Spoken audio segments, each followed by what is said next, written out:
500 rupees யாருக்கு போகுதுன்னு பார்க்கலாமா? 500 rupees வேணுமா? ஹலோ ஹலோ நில்லு கொஞ்சம்.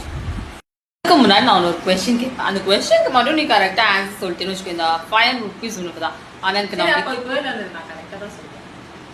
எனக்கு நம்பிக்கை இருக்கு இந்த 500 rupees என்கிட்ட தான் இருக்கும் அப்படின்னு சொல்லிட்டு.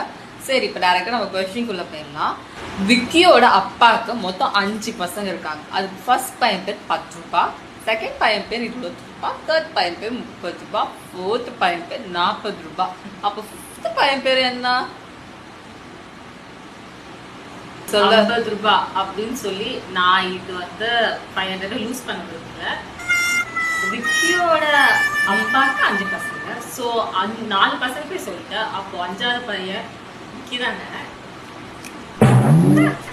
500